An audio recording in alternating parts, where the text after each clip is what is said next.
எஸ்தரின் புஸ்தகம் 3ஆம் அதிகாரம் 1ஆம் வசனம். இந்த நடபடிகளுக்கு பின்பு ராஜாவாகிய அகாஸ்வேரு அம்மதாத்தாவின் குமாரனாகிய ஆமான் என்னும் ஆகாகியனை மேன்மைப்படுத்தி தன்னிடத்தில் இருக்கிற சகல பிரபுக்களுக்கும் மேலாக அவனுடைய ஆசனத்தை உயர்த்தி வைத்தான். ஆமான் மேன்மைப்படுத்தப்பட்டான். எல்லா பிரபுக்களுக்கும் மேலாக அவனுடைய ஆசனம் ராஜாவின் மூலமாக உயர்த்தப்பட்டது. நாம் இன்றைக்கு சுத்திகரிப்புக்கு ஆமானை சிந்திக்கலாம். தேவன் ஒரு மனிதனை உயர்த்துகிறார் என்று சொன்னால் அதனுடைய முதல் அடையாளம் அவனை ரட்சிப்புகளை கொண்டு வருகிறார் என்று அர்த்தம். அவனை ரட்சிப்பினால் அலங்கரிக்கிறார், மேன்மைப்படுத்துகிறார், கிருபை கொடுக்கிறார், அபிஷேகம் கொடுக்கிறார், வரங்கள் கொடுக்கிறார், விசுவாச வாழ்க்கை கொடுக்கிறார், பரிசுத்தத்தில் ஒரு நம்பிக்கை உண்டாக்க பண்ணுகிறார். இதெல்லாம் தேவன் ஒரு மனிதனை நம்பி கொடுக்கிற ஈவுகளும் அவனுக்கு தேவன் கொடுக்கிற ஒரு வாய்ப்புகளும். இப்ப என்ன நடந்தது? அவனுடைய வாழ்க்கையில நல்ல ஒரு ராஜா கனம் பண்றான், ராஜா அவனை மேன்மைப்படுத்துகிறான், ராஜா அவனை உயர்த்துகிறான், ராஜா அவனை எல்லாருக்கும் மேலாக உயர்த்துகிறான். இதெல்லாம் அவனுக்கு ராஜாவினால் கிடைக்கக்கூடிய மேன்மை. ஆனா இப்ப அவனுக்குள்ள நடக்கிற சம்பவத்தை நம்ம இப்ப சிந்திக்க போறோம். நீங்க எல்லாருக்கும் தெரியும். ஆனா நமக்குள்ள ஆமான் இருக்கானு நீ கண்டுபிடிக்கணும். நமக்குள்ள ஆமான வச்சுக்கிட்டே நம்ம பரலோகம் ஒண்ணுன்னா போக முடியாது. ஆமான தூக்கில போட்டாதான் நம்ம எங்க போக முடியும்? சிங்காசனத்துல போய் சேர முடியும். இந்த ஆமான் ராஜா அவனை மகிமைப்படுத்துறான், ஒரு தொழிலாளி அவனை மகிமைப்படுத்தலன்னு பயங்கர டென்ஷன் ஆயிட்டான். ஒரு வாயில் காப்பவன் மொர்தகாய். 5ஆம் வசனம். ஆமான் மொர்தகாய் தன்னை வணங்கி நமஸ்கரியாததை கண்டபோது மூர்க்கம் நிறைந்தவன் ஆனான். நான் ஒரு 20 பாயிண்ட் சொல்றேன். ஆமானின் குறைகள். நல்லா இருந்தா இப்ப அவனுக்கு டென்ஷன் ஆயிட்டான். காரணம் என்ன தெரியுமா? ஒருத்தன் நான் தன்னை ஸ்தோத்திரம் பண்ணாம போயிட்டானா. இதான் ப்ராப்ளம். ராஜா கனம் பண்றாரு, அது எவ்வளவு பெரிய மகிமை. ஒரு கேட் கீப்பர் விஷ் பண்ணல, இவனுக்கு என்ன வந்துருச்சு? டென்ஷன் ஆகி போச்சு. இப்ப நம்மளும் கூட பாருங்க, ஒரு சிலர்லாம் ஸ்தோத்திரம் பண்ண மாட்டாங்க, ஸ்தோத்திரம் பண்ணாலும் அப்படி இழுத்துக்கிட்டு போவாங்க. ஒரு சிலருக்கு ஸ்தோத்திரம் பண்ணலன்னா அவங்களுக்கு கோபமா வரும். நான் வீட்டுக்கு போனேன், என்னை மதிக்கவே இல்லை, வான்னு கூட கேட்கல, உட்கார்னு கூட என்ன செய்யல, சொல்லல. ஆனால் இனிமேல் மாமியார் வீட்டு பக்கமே என்ன செய்ய மாட்டேன், போக மாட்டேன். அப்படித்தானே? ஃபெய்த்தம்ல கூட வந்தால் பார்த்தா என்ன மூஞ்ச இப்படி போறான் அப்படி போறான், ஒரு ஸ்தோத்திரம் பண்ணல. இன்னும் ஒரு சில நான் ஸ்தோத்திரம் பண்ண அவர் கையை கூட எடுக்கல, அப்படின்ட்டு போயிட்டாரு. இப்படிலாம் இருக்கு. ராஜா அவனை சிங்காசனத்தை தூக்கி உட்கார வச்சா ஒரு கேட் கீப்பர் விஷ் பண்ணலையா, அது இவனுக்கு என்ன வந்துருச்சு? உச்சகட்ட டென்ஷன் ஆகி மூர்க்கம் நிறைந்தவனாய் மாறிட்டான். பயங்கர டெம்பர் ஆயிடுச்சு. நாம மற்றவங்க நம்மளை வணங்கணும்னு நம்ம எதிர்பார்க்க கூடாது. மற்றவங்க நம்ம விஷ் பண்ணணும், தோத்திரம் பண்ணணும், பார்த்த உடனே அப்படியே கோல கும்பிட போடணும் அப்படிலாம் நினைக்க கூடாது. அதெல்லாம் தேவையில்லை. பைபிள் என்ன சொல்லுகிறது? கனம் பண்ணுகிறதில் வசனம் தெரியுது, செயல். கனம் பண்ணுகிறதில் என்ன செய்யணுமா? ஒருவரை ஒருவர் முந்திக் கொள்ளுங்க. அவன் ஸ்தோத்திரம் பண்றதுக்குள்ள அந்த ஆள், அந்த சிஸ்டர் தோத்திரம் பண்றதுக்குள்ள நீ நெஞ்சிரு, தோத்திரம் பண்ணிரு, முடிஞ்சு போச்சு. அந்த ஆவி ஓடிடும். நீங்க அப்படியே யோசிச்சே பாக்குறது, முகத்தை பார்க்காத மாதிரி எப்ப ஸ்தோத்திரம் பண்றான்னு அவனை செக் பண்ண அவன் அவனே விட நீ விடா கொண்டனா அவன் கொடா கொண்டனா இருப்பான். இவன் எப்போ தோத்திரம் பண்றான் அப்ப பண்ணலாமா? அவன் கடைசியில் 2 பேரும் நினைச்ச வேண்டிதான், விஷ் பண்ணாமலே இழுத்துக்கிட்டே போக வேண்டிதான். அப்படி செய்யக்கூடாது. நல்லா கவனிச்சுக்கோங்க. யாரும் உங்களை கனம் பண்றாங்களோ இல்லையா, நீங்க மற்றவங்களை என்ன செய்யுங்க, நீங்க கனம் பண்ணி பழகுங்க. நீ என்ன செய்கிறாயோ அது உனக்கு என்ன செய்யப்படும்? செய்யப்படும். நீ போய் ஒருத்தனை விஷ் பண்ணிட்டா அவன் அடுத்து உனக்கு விஷ் பண்ணிடுவான். உலகத்தில் சொல்லுவாங்க கிவ் ரெஸ்பெக்ட். எப்படி? முதல்ல அதுவா இதுவா?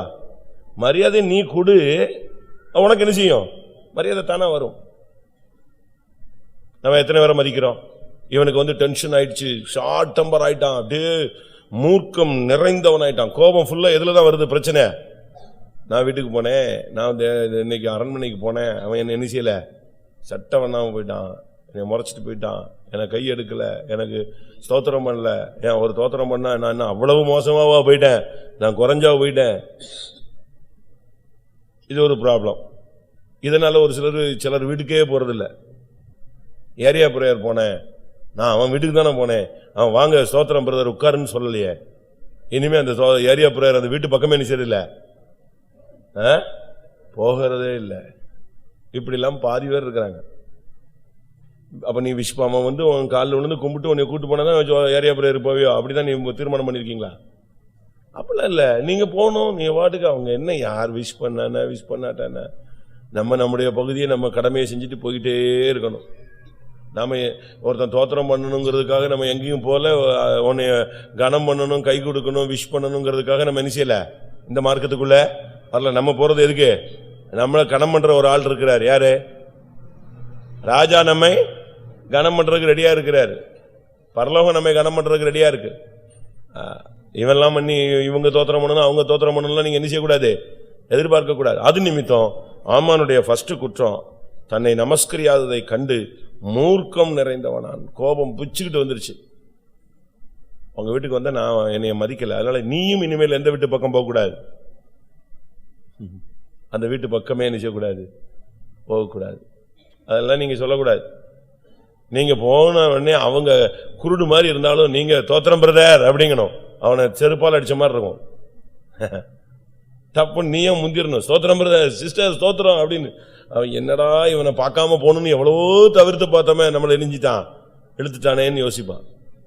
நீங்க அப்படி தோத்திரம் பண்ணுங்க, போய் முத்தம் கொடுத்துருங்க. அவங்க டைம் நீங்க எடுத்துக்கங்க, ஃபாஸ்டா நீங்க மூவ் பண்ணுங்க. பைபிள் அப்படிதான் சொல்லுது. ஒருவர் கனம் பண்ணல என்ன செய்ய, நீ ஓடி போய் முத்தம் கொடுத்துரு, முந்திடு, பிரச்சனை முடிஞ்சிருச்சு. அடுத்ததாக இந்த டென்ஷன்ல 6ஆம் வசனம். ஆனாலும் மொர்தெகாயின் மேல் மாத்திரம் கை போடுவது அவனுக்கு அற்ப காரியமாக கண்டது. மொர்தெகாயின் ஜனங்கள் இன்னார் என்று ஆமானுக்கு அறிவிக்கப்பட்டிருந்தபடியால் அகாஸ்வேருவின் ராஜ்யமெங்கும் இருக்கிற மொர்தெகாயின் ஜனமாகிய யூதரையெல்லாம் சங்கரிக்க அவன் வகை தேடினான். இப்ப அடுத்த பிளான் மாறிடுச்சு. அந்த குடும்பமே என்ன செய்யக்கூடாது, இப்படி ஒரு சந்ததியே என்ன செய்யக்கூடாது, கோத்திரமே என்ன செய்யக்கூடாது, தேசத்துல இருக்கக்கூடாது. அவன் மைண்ட் எப்படி ஆபரேட் ஆயிடுச்சு பாத்தீங்களா? ஸ்தோத்திரம் பண்ணலையா, விஷ் பண்ணலன்னு உடனே அடுத்து ஆபரேட் பண்ணது மொத்தமா அந்த யூதரையே நெஞ்சிடணும், அழிச்சிடணும், இவனை விடக்கூடாது, யூதர்களே இருக்கக்கூடாது, ஒருத்தர் இருந்தாலும் தப்பு. இப்படி ஒரு ஆவி, மற்றவர்களை அழிக்கக்கூடிய ஒரு ஆவி அவனுக்குள் வந்தது. இப்ப 3வது என்ன பண்றான், நேரா ராஜாட்ட போய் சொல்றான், இவங்களை இப்படி விட்டுட்டு இருக்கிறது நல்ல இல்ல, ஏதாவது ஒரு முடிவெடுங்க அப்படிங்கிறான். 8ஆம் வசனம் கடைசி. ஆகையால் அவர்களை இப்படி விட்டிருக்கிறது ராஜாவுக்கு நியாயம் அல்ல. ராஜாவுக்கு சம்மதியானால் அவர்களை அழிக்க வேண்டும் என்று எழுதி அனுப்ப வேண்டியது. எப்படி? அடுத்த பிளான் வந்துட்டான், வகை தேடினான். இப்ப என்ன செஞ்சிட்டான், ராஜாட்ட போய் பேசிட்டான், இவனை இல்லாம ஆக்கணும், இவங்களை விடக்கூடாது, இவங்களை இப்படியே விட்டுருந்தா நல்லது இல்ல, இத நியாயம் கேட்கணும், இல்லாவிட்டா அழிச்சிடணும். இப்படி ஆவிலாம் உங்களுக்குள்ள இருக்கா? கோபம் இப்படி இருக்கா? இதுக்கு மூல காரணம் என்ன? மொர்தெகாய் ஸ்தோத்திரம் பண்ணவில்லை. அதுதான். சில சண்டைகளுக்கெல்லாம் நீங்க மூல காரணத்தை ஆராய்ஞ்சு பாத்தீங்கன்னா ரொம்ப சில்லி மேட்டரா இருக்கும், ரொம்ப சின்ன காரியமா இருக்கும், அற்ப காரியமா இருக்கும். அதுக்கு தான் சண்டை எங்க வந்திருக்கும், உச்சகட்டத்துக்கு வெட்டிக்கிட்டு நிப்பாங்க. ஒரு சின்ன பிரச்சனையா இருக்கும். இவன் விஷ் பண்ணல போறான், அவன் விஷ் பண்ண என்ன போட்டும், அவனை ஒரு குருட மாதிரி நீ நினைச்சிட்டு நினைச்சு போய்கிட்டே இரு. உன் வார்த்தைக்கு கேள்விப்படலையா, அவன் ஒரு செவிட மாதிரி நினைச்சிட்டு போ.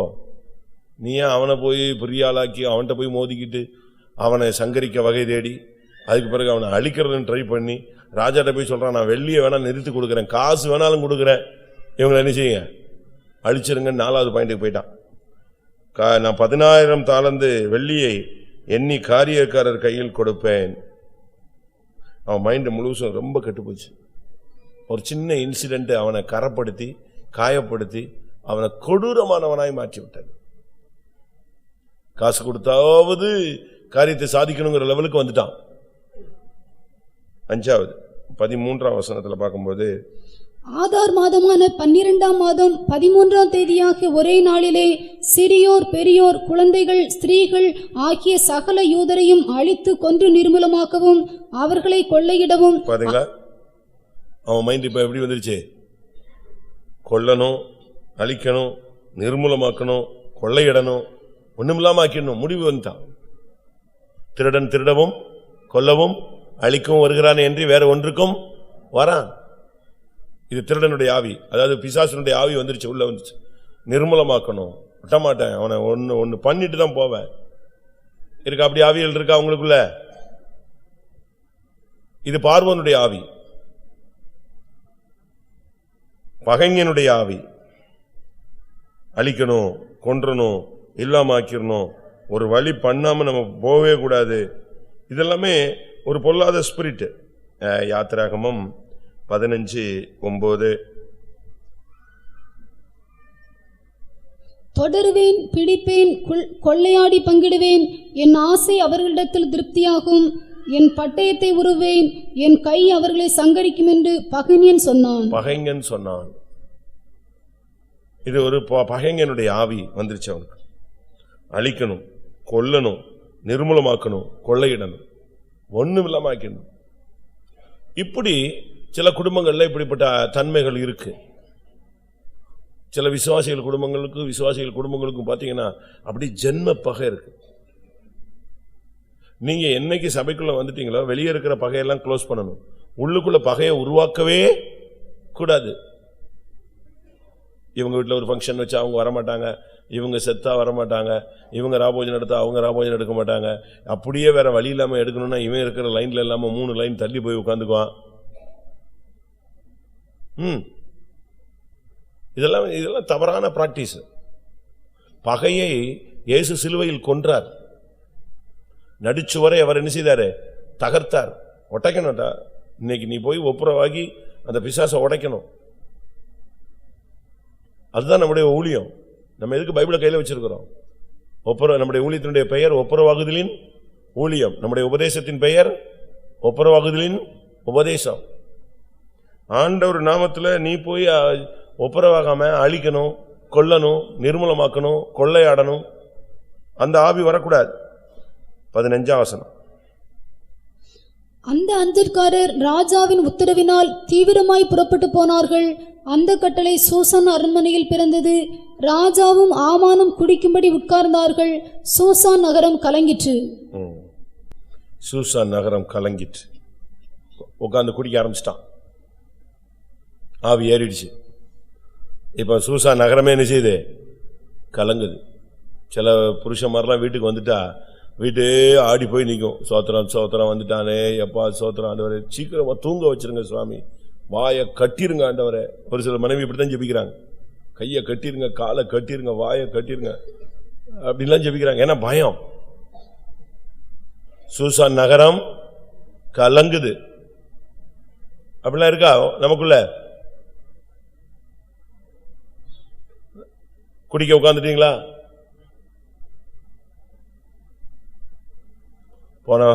போன மாசம் ஒரு பையன் சொன்னான், எங்க அம்மாவுக்காக ஜெபம் பண்ணுங்க, எங்க அம்மா பயங்கரமா குடிக்கிறாங்க. இவன் குடிக்கிறான்னு பார்த்தா இவன் யாருக்கு ஜெபிக்கிறான்? அவங்க அம்மா பயங்கரமா குடிக்கிறாங்க. நான் சென்னையில ஒரு அடக்காராணிக்கு போயிருந்தேன். அந்த பிள்ளை சூசைட் பண்ணி இறந்துட்டா. அடக்காரான ஸ்டார்ட் பண்றாங்க. அந்த பாஸ்டர் என்னை பிடிச்சி விட்டுட்டாரு, நீ வந்து பிரசங்கம் பண்ணிட்டு அடக்கம் பண்ணிட்டு போகணும். சரின்னு நான் வேற வழி இல்லை போய் நிற்கிறேன். பிரசங்கெல்லாம் நான் ஒரு ஷார்ட்டா முடிச்சுட்டேன். பாடி எடுக்கலாமாண்ணா? இல்ல அவங்க அம்மா அப்பா வரட்டும் அப்படின்னாங்க. நான் சொன்னேன், இப்ப நான் பேச ஆரம்பிக்கும் போது அவங்க அம்மா அப்பாவை பார்த்தனே, இங்கதானே உட்கார்ந்துருந்தாங்க அப்படின்னு. இல்ல வந்துருவாங்க. பார்த்தா அம்மாவும் அப்பாவும் ஒரு சைக்கிள் ரிச்சால வந்து இறங்குதுங்க. இந்த கேப்ல போய் ரெண்டும் குடிச்சிட்டு வருது. மகா இறந்துட்டாலாம், துக்கம் தாழ முடியலையா, அம்மாவும் அப்பாவும் நினைச்சிட்டு வராங்க. சென்னையில வட சென்னையில இதெல்லாம் சகஜம். ரெண்டும் தண்ணி அடிச்சுட்டு ஆட்டோல வந்து அப்படியே இறங்குது. மகள் இறந்த துக்கம். நான் பார்த்தேன், இப்படியும் ஆவிகள் என்ன செய்யுது இருக்கு. அதே மாதிரி நம்ம வீட்டில் கூட இப்ப நம்ம பிள்ளைகள்லாம் வெளியே போய் பையங்கள்லாம் பீர் குடிக்கிறான். கேட்டா அது என்னது? பல ரசம் தான். நேத்து ஒரு பையன் லண்டன்ல இருந்து போன் பண்ணான், பாஸ்டர் என்ன இங்க பன்னிக்கறி கொடுக்கறாங்க சாப்பிடலாமா, பைபிள் படி சரியில்லையேன்னா. நான் சொன்னேன் சாப்பிடலாம். சாப்பிடலாமா? சாப்பிடலாம். அடுத்து பீர் கொடுக்கறாங்களே குடிக்கலாமா? குடிக்க கூடாது. பன்னிக்கறி வேணா சாப்பிடு, ஆனா எதை குடிக்காத. இல்ல இங்க இந்த குளிர் அது எதுனாலும் சரி உனக்கு என்ன ஒத்து வராது, பரலோகத்துக்கு போக வழி இல்லை. சரி சாரி தெரிஞ்சுக்கிட்டேன். புது பையன், ஆர்சி பையன். யோசிச்சு பாருங்க. நம்ம பிள்ளைகள், நான் ஒரு வீட்டுக்கு போனேன், அந்த பையன் என்கிட்டே வரல, அடுத்த ரூம்ல நின்றுட்டே பிரதர் பிரதர் பிரதர்னு பேசுறான். உடனே அந்த அக்கா சொல்றா, அவனை கூப்பிட்டு கிட்ட வச்சு பேசுங்க பிரதர் அப்படிங்குது. நான் இங்க வா தம்பினா, இல்ல சொல்லுங்க சொல்லுங்கன்னு அங்கேயே தான் நிக்கிறான். அப்பதான் அவன் சொன்னா, அவன் கிட்ட வரமாட்டான். இன்னைக்கு ஃப்ரெண்ட்ஸோட சேர்ந்து எதை குடிச்சிருக்கான், எவனோ ஒருத்தன் சொல்லியிருக்கான் இது பீர்னா அது வந்து எது கிடையாது, போதை வஸ்து கிடையாது, எதுதான் அது, பழரசம்னு சொல்லியிருக்காங்க. அதனால குடிச்சிட்டு வந்திருக்கான். நான் சொன்ன ப்ராமிஸ் பண்ணு, இன்னைக்கு கர்த்தரிடத்துல ஒரு உடன்படிக்கை பண்ணு, எப்படிப்பட்டதை குடிக்க மாட்டேன்னு தீர்மானம் எடு. சில விசுவாசிகள், ஒரு விசுவாசி ராபோஜனம் குடிக்கிறவன், ராபோஜனம் எடுக்கிறதுக்கு சுத்திரி கூட்டத்தில் வந்து உட்காந்துட்டான். அப்ப மனைவி சொல்லிச்சு, சுத்திரி கூட்டத்துக்கு வர்றது சரி, நீ எதை எடுக்கக்கூடாது, ராபோஜனம் எடுக்கக்கூடாது. சரின்ட்டு விட்டுட்டான். ராபோஜனம் தாண்டிடுச்சு. ராபோஜனம் முடிஞ்சு அடுத்த வாரம் அடுத்த வீட்டுக்கு போயிட்டு வீட்டில் சண்டை. என்னன்னு கேட்டா, நீ வந்து என்னை ராபோஜனம் எடுக்க விடாம தடுத்துட்ட, நீ போய் இப்போ எல்லாத்தையும் என்னுடைய குறைய நீ சொல்லிட்ட, நான் குடிக்கிறேன் குடிக்கிறேன் குடிக்கிறேன்னு சொல்லி நீ எல்லாருக்கும் சொல்லி என் மனசாட்சியும் போட்டு குழப்பி விட்டு என்னையும் ராபோஜனம் எடுக்க விடாம தடுத்துட்ட. ஆனா என் கூட குடிச்சவன்லாம் அங்க எடுத்துக்கிட்டு இருந்தான்.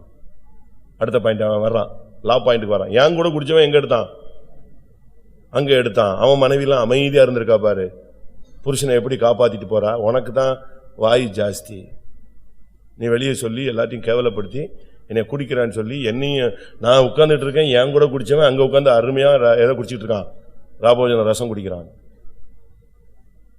இப்படியும் இருக்கிறாங்க. என்னன்னு தெரியல, இங்க அப்படி இருக்கா. அந்த ஃபீல்டுக்கு போனேன், ஐடி ஃபீல்டு போனேன், சாப்ட்வேர் ஃபீல்டுக்கு போனேன், அது போனேன் இது போனேன்னு என்னத்தையாவது குடிச்சிட்டு பரலோகத்தை விட்டுறாத. சூசான் நகரமே கலங்கும், நீ குடிகாரனாய் மாறினா பரலோகம் கலங்கும். உனக்கு கொடுத்த ரட்சிப்புக்காக ஆண்டவர் யோசிப்பார். சூசான் நகரம் கலங்குச்சுன்னு சொன்னா பரலோகம் கலங்குற மாதிரி. ஐயோ நான் இவனை ரட்சித்தனே, அபிஷேகித்தனே, இவனுக்கு கிருபை கொடுத்தனே, ஞானசாரம் எடுக்க வச்சனே, பாவத்தை கழுவுனனே, திருப்பி எங்க போயிட்டான், கழுவப்பட்ட பன்றி எங்க போயிடுச்சு, திருப்பி சேத்துக்கு போயிடுச்சே, பண்ணியை போட்டு நான் கழுவிட்டனே. யோசிப்பார். உனக்காக பரலோகம் துக்கப்படும். அதனால குடிக்கிற இந்த பழக்கம் யாருக்காவது இருந்தா இதோட விடுங்க. அது ஒரு பொல்லாத ஆவி. அது உன் ஆன்மீகத்தை தடுக்கும், உன் தெய்வீகத்தை தடுக்கும், உன்னுடைய ஜீவியத்தை நஷ்டப்படுத்தும். அதனால இந்த தன்மைகளிலிருந்து நீங்க வெளியே வாங்க. எஸ்தர் 5:9. அன்றைய தினம் ஆமான் சந்தோஷமும் மனமகிழ்ச்சியுமாய் புறப்பட்டான். ஆனாலும் ராஜாவின் அரண்மனை வாசலில் இருக்கிற மொர்தெகாய் தனக்கு முன் எழுந்திராமலும் அசையாமலும் இருக்கிறதை ஆமான் கண்டபோது அவன் மொர்தெகாயின் மேல் உக்கிரம் நிறைந்தவன் ஆனான். முதலாவது அந்த ஒரே வசனத்துல 2 பார்ட் இருக்கு. ஒன்று சந்தோஷம் மனமகிழ்ச்சி. அதே வசனம் சொல்லுது அவன் உக்கிரம் நிறைந்தவனாய் மாறினான். உலக பிரகாரமான சந்தோஷத்துல நீங்க இருந்தீங்கன்னா, உலகத்துல சொல்லுவாங்க ரொம்ப சிரிக்காத, என்ன நடக்கும்? உலகத்துல சொல்ற வார்த்தை என்ன? ரொம்ப சிரிக்காத, இன்னும் கொஞ்ச நேரத்தில் என்ன செய்வா, நீ அழுவாய். இங்க அப்படித்தான் இருக்கு. உலக பிரகாரமான சந்தோஷம் மன மகிழ்ச்சி. நம்முடைய விசுவாசிகளுக்கு என்டர்டெயின்மெண்ட்னு ஒண்ணு கிடையாது. டூர் போறது, பிக்னிக் போறது, கெட் டுகெதர் போறது, அப்படியே ஒரு வாக்கிங் சுற்றுலா போறது, இதெல்லாம் நமக்கு கிடையாது. நம்ம இதெல்லாம் விட்டவங்க, வேண்டான்னு வந்துட்டோம். நமக்கு என்டர்டெயின்மெண்ட் ஒரே இடம் தான். என்னதுதான்? தேவ சமூகம் தான், ஊழியம் தான், அபிஷேகத்தில் நிரம்புறது தான், பரலோக சந்தோஷத்துல தரிசனத்துல படுற ஆனந்த கழிப்பு தான் நம்முடைய சந்தோஷம். அதை விட்டுட்டு ஜாலியா போறது, அங்க போறது, இங்க போறது, சந்தோஷமும் மனமகிழ்ச்சியுமா இருக்கணும்னு சொல்லி ஃப்ரெண்ட்ஸோட சேர்ந்து சுத்துறது, தவறான பாதைகளில் போறது, உலக சந்தோஷங்கள்ல நம்ம ஒரு நேரத்தை என்ன செய்யக்கூடாது, கழிக்க கூடாது. தவறு. உலகம் உனக்கு எவ்வளவோ கேடுகான காரியங்களை வச்சிருக்கு. உலகம் உனக்கு வாரி கொடுக்கிறதுக்கு ரெடியா இருக்கு, பாவத்தை அள்ளி கொடுக்கிறதுக்கு ரெடி. இப்ப நம்ம பிள்ளைகளுக்கு படிப்புலாம் தேவையில்லை, செல்போன் இருந்தா என்னது போதுமானது. அது நடிக்கிட்டே இருப்பான் மணிக்கணக்கா. அது ஒரு ஆவி, பிசாசு பிடிச்சி ஏறிக்கும் உள்ள. அதுல என்னெல்லாம் வாய்ப்பு இருக்கோ அவ்வளத்தையும் தோண்டி துருவி போட்டு அதிலேயே ஆராய்ச்சி, கடைசியில் படிப்பு கொஞ்சம் கொஞ்சமா குறையும். தேவையில்லைங்கிற. வேலைக்கு போகும்போது அவனுக்கு செல் இருந்தா பரவாயில்ல, ஆபீஸோ வேலையோ பிசினஸோ. சும்மா இந்த 8ஆம் கிளாஸ் படிக்கும்போது 10ஆம் கிளாஸ் படிக்கும்போது என் பிள்ளையும் ஃபாரின் பிள்ளை மாதிரி நீ நடத்தி வாங்கி கொடுத்துட்டு திருப்பி அவன் கதவை பூட்டி கொண்டான், திறக்கவே மாட்டேங்கிறான், புஸ்தகத்தை படிக்கவே மாட்டாங்கிறான், நைட்டெல்லாம் தூங்கவே மாட்டாங்கிறான். நீ தான் தூங்கக்கூடாதுன்னு தானே வாங்கி கொடுத்துருக்க, நீ தானே எல்லாம் பண்ணி கொடுத்துருக்குற. லேப்டாப்பை வாங்கி கையில் கொடுத்தாச்சு 8ஆம் கிளாஸ்லேயே, 9ஆம் கிளாஸ்லேயே எதை வாங்கி கொடுத்தாச்சு, செல்லு வாங்கி கொடுத்தாச்சு, 10ஆம் கிளாஸ்லேயே பைக் வாங்கி கொடுத்தாச்சு. திருப்பி அவன் எங்க வீட்டில் இருப்பான், அப்படி வருவான். அப்படி ஃபெய்த்தம்ல அப்படி ஒரு இந்த சாத்தானை கேட்டாங்க, நீ எங்கே இருந்து வருகிறாய், பூமி எங்கும் சுற்றிட்டு வர்றேம்மா. அதே மாதிரி ஒரு சுத்தி இங்க ஃபெய்த்தம்ல வருவான், ஸ்தோத்திரம் பண்ணுவான், சர்ன்னு அடுத்த ரூட்ல போயிடுவான். நம்ம கண்ட்ரோல் பண்ண வேண்டிய இடத்துல நம்ம கண்ட்ரோல் என்ன செய்யணும், பண்ணணும். உங்க பிள்ளைகளை ரொம்ப டீசெண்டா ஹைடெக்கா வளர்க்குறோம்னு சொன்னா திருப்பி ஹைடெக்கா தான் நரகத்துல போய் நிற்பான். அதனால இங்க பாருங்க, அவன் சந்தோஷமும் மனமகிழ்ச்சியா இருந்தான். அடுத்த செகண்ட் அதே வசனம் முடியறதுக்குள்ள உக்கிரம் நிறைந்தவனா மாறிட்டான், பயங்கர டென்ஷன் ஆயிட்டான். அவனால அதை தாங்க முடியாது. ஆனாலும் அவனுடைய கெப்பாசிட்டியை பாருங்க, பயங்கர டென்ஷன். ஆனா அதை அப்படி வெளியே காட்டாம அப்படி சிரிச்சுக்கிட்டே வெளியே வர்றான். அடுத்த வசனம், ஆகிலும் ஆமான் அதை அடக்கிக் கொண்டு தன் வீட்டுக்கு வந்து. பாத்தீங்களா, ஆமான் அதை என்ன செய்து கொண்டான், அடக்கி கொண்டான். ஒரு சிலர்லாம் அப்படியே சமாளிப்பாங்க பாருங்க, அவங்களுக்கு கோபம் பயங்கரமா வரும், அப்படியே சமாளிச்சிருவாங்க. அது ஒரு கிஃப்ட் தான். உங்களுக்குள்ள எப்படி இருக்கா? ஒரு சிலர் என்னன்னா பட்டு பட்டுன்னு பேசிடுவாங்க, உள்ளத்துல என்ன தோணுதோ அதை பேசிடுவாங்க. ஒரு சிலர் அப்படிலாம் பேச மாட்டாங்க, அப்படியே ஃபுல்லா கண்ட்ரோல் பண்ணிக்குவான், அப்படியே தனக்குள்ளேயே அடக்கிக்குவான், கோபத்தை அடக்கிடுவான், வேகத்தை அடக்கிடுவான், அப்படியே உள்ள வச்சு அது உள்ளுக்குள்ள என்ன ஆயிடும், சூடு ஆகிக்கிட்டே இருக்கும். எப்படி இருக்கிறோம் நம்ம யோசிச்சு பாருங்க. ஆனாலும் அதை அடக்கி கொண்டான். எதுக்கு? சான்ஸ் வரட்டும். 11ஆம் வசனம், தன் ஐஸ்வர்யத்தின் மகிமையையும் தன் பிள்ளைகளின் திரட்சியையும் ராஜா தன்னை பெரியவனாக்கி தன்னை பிரபுக்கள் மேலும் ராஜாவின் ஊழியக்காரர் மேலும் உயர்த்தின எல்லாவற்றையும் ஆமான் அவர்களுக்கு விவரித்து சொன்னான். ஐஸ்வர்யத்தின் மகிமை, எனக்கு இருக்கிற வசதி தெரியுமா, என் பிள்ளைங்கள்லாம் எப்படி இருக்காங்க தெரியுமா, தன் சிநேகிதரையும் தன் மனைவியாகிய சுரேஷ், அவன் மனைவி பேர் என்னது, சுரேஷ், நல்ல பேர்.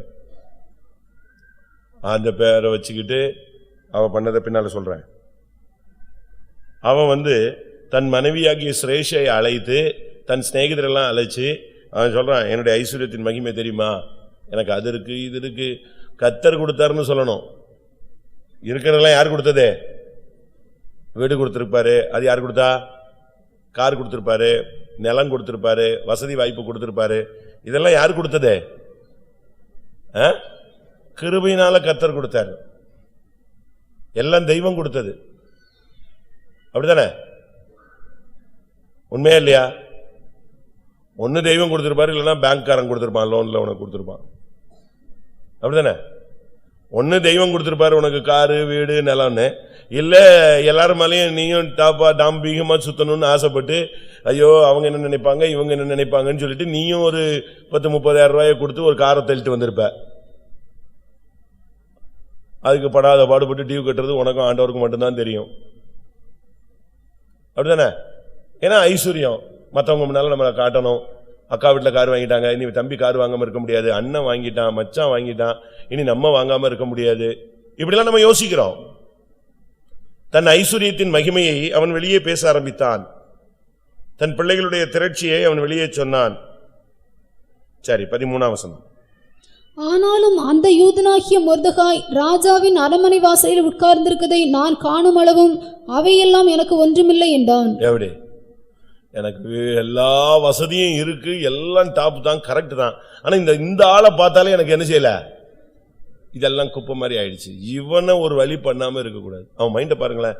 அது திருப்பி அவன் வந்துட்டான். எங்க வந்துட்டான்? தன்னை ஸ்தோத்திரம் பண்ணல.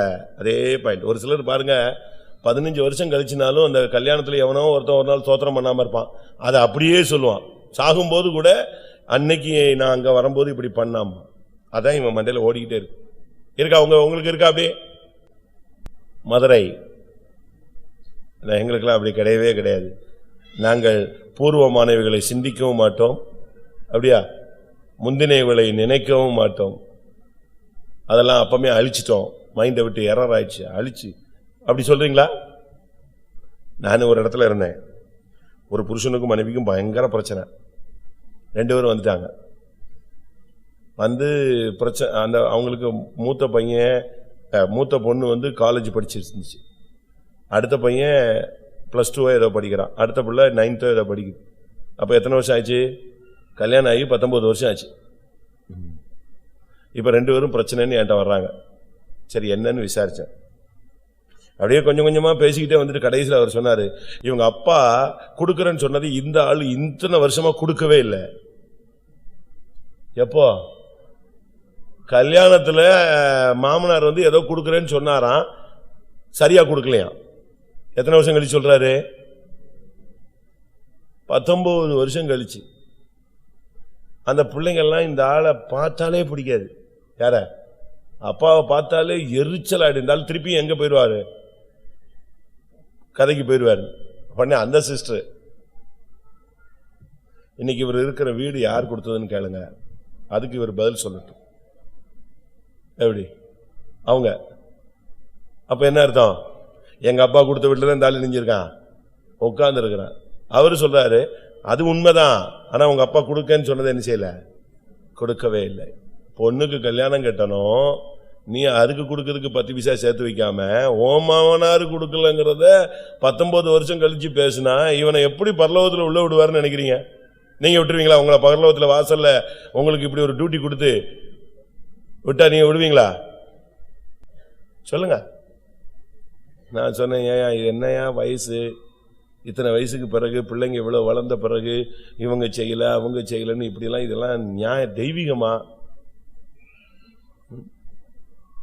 இதுல வேற காலையில 5:30க்கு ரேடியோ ஆன் பண்ணுவார். அது என்னவோ விஸ்வவாணி என்னத்தையோ ஒண்ணு தொடங்குவான். அதுல ஏதாவது ஒரு வசனம் பிடிச்சிருச்சுன்னா இந்த சிஸ்டர் போய் டப்பு டப்பு டப்பு தட்டி இங்க வா காலையிலேயே கர்த்தர் பேசுறார் கேளுன்னு கொண்டு வந்து எங்க விட்டுருவா, அதை இழுத்து கொண்டு வந்து அந்த வசனம் கேட்க வைப்பாரு. இப்படிலாம் இருக்கா உங்க வீட்டுல? இப்ப ரேடியோ கிடையாது, எல்லாம் CD DVD ஓடுது. தயவு செய்து இவர் சொல்றாரு, நான் இந்த மொர்தெகாய் அரண்மனை வாசலில் உட்கார்ந்திருக்கிறதை காணும் அளவும் எனக்கு இருக்கிற ஐஸ்வர்யத்தின் மகிமை, என்னுடைய மேன்மை, என்னுடைய வசதி வாய்ப்பு, எனக்கு கொடுத்த ஒண்ணுமே எல்லாமே என்னதுதான், குப்பை. இவனை அழிக்காம இருக்கிற வரைக்கும் எனக்கு இதெல்லாமே என்னது, வேஸ்ட்.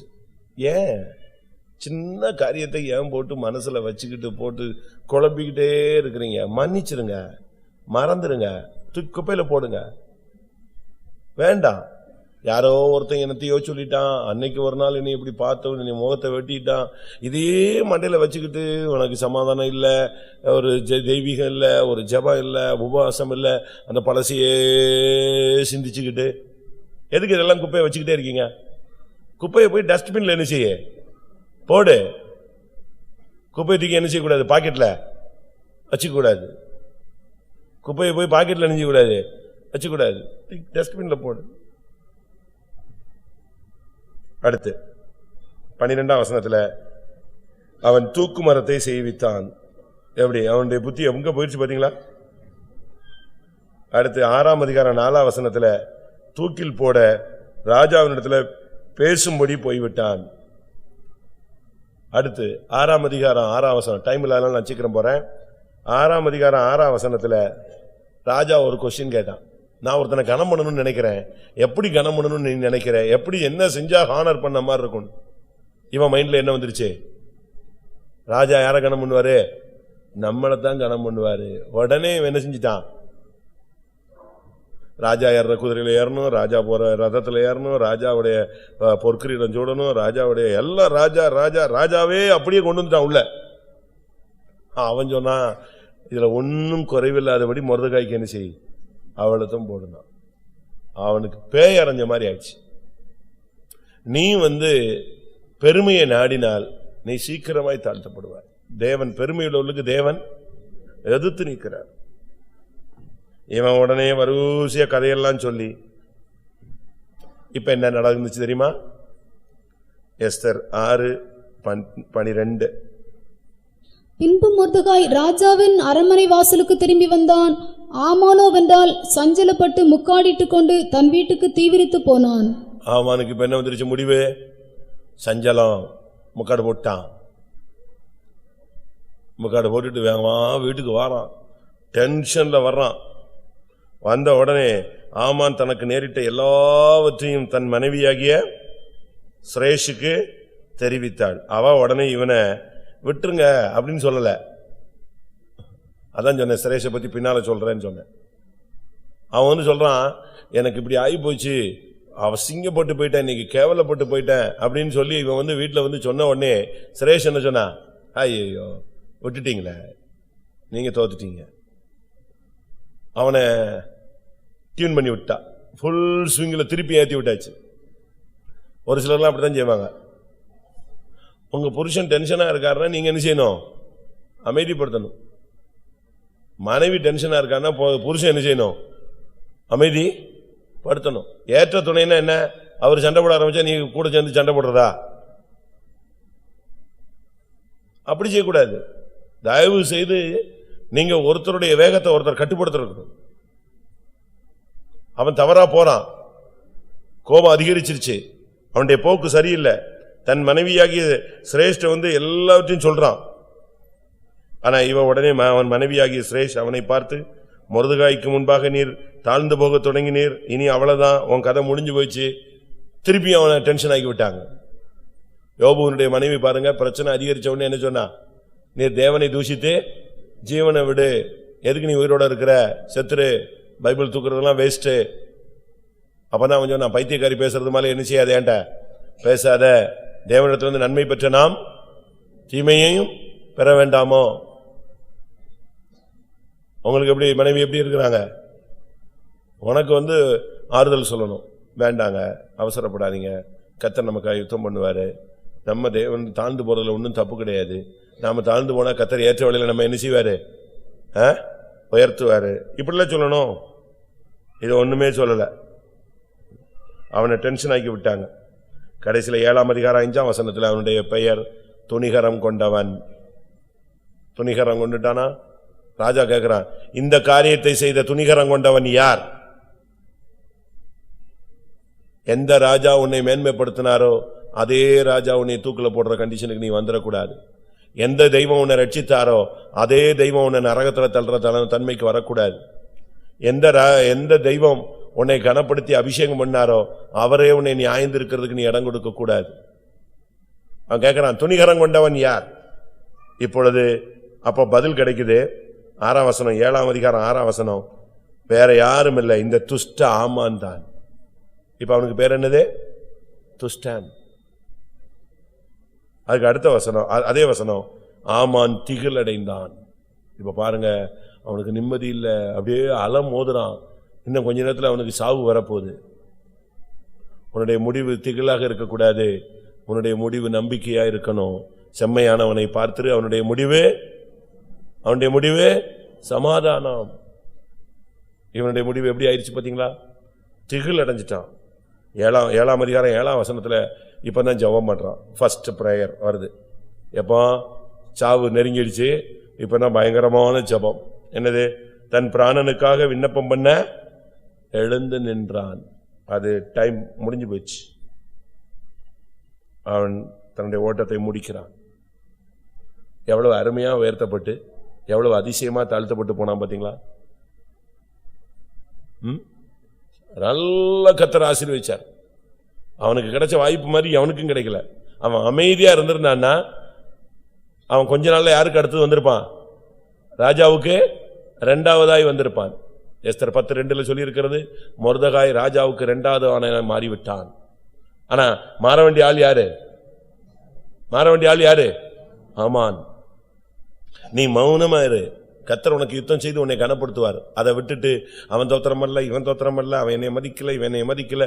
அப்ப நீ சபைக்கு போயிட்டு போட்டு வந்தது எல்லாரும் உன்னை வந்த உடனே அப்படி மிலிட்டரி மாதிரி எழும்பி அட்டென்ஷன்ல அடிச்சு சல்யூட் அடிச்சுக்கிறதுக்கா நீ வந்திருக்கிற? இன்னும் மிலிட்டரி கமாண்டரா இது சபைக்குள்ள வர்றது? இதேதான் யோபு எதிர்பார்த்தார்.